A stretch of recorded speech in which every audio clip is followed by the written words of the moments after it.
The Adventures of Old Mr. Toad. Chapter 2. Jimmy Skunk Consults His Friends. Jimmy Skunk scratched his head thoughtfully as he watched old Mr. Toad go down the lone little path, hop, hop, hipperty-hop, towards the Smiling Pool. He certainly was puzzled, was Jimmy Skunk. If old Mr. Toad had told him that he could fly, Jimmy would not have been more surprised, or found it harder to believe than that old Mr. Toad had a beautiful voice. The truth is, Jimmy didn't believe it. He thought that old Mr. Toad was trying to fool him.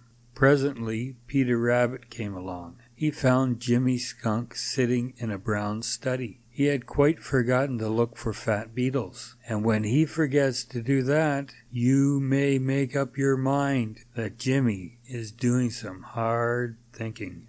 "Hello, old striped coat. What do you have on your mind this fine morning?" cried Peter Rabbit. "Him," said Jimmy simply, pointing down the lone little path. Peter looked. "Do you mean old Mr. Toad?" he asked. Jimmy nodded. "Do you see anything strange about him?" he asked in his turn. Peter stared down the lone little path. "No," he replied, "except that he seems in a great hurry." "That's just it," Jimmy returned promptly. "Did you ever see him hurry unless he was frightened?" Peter confessed that he never had.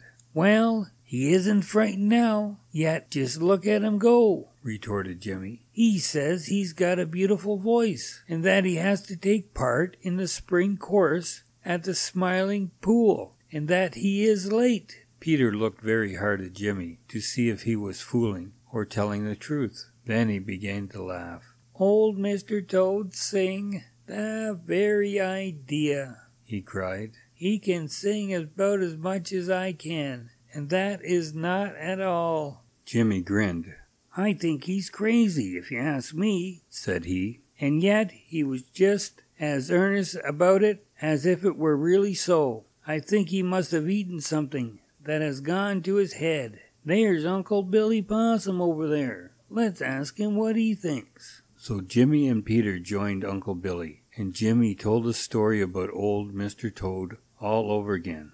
Uncle Billy chuckled and laughed, just as they had, at the idea of old Mr. Toad saying he had a beautiful voice. But Uncle Billy has a shrewd little head on his shoulders. After a few minutes he stopped laughing.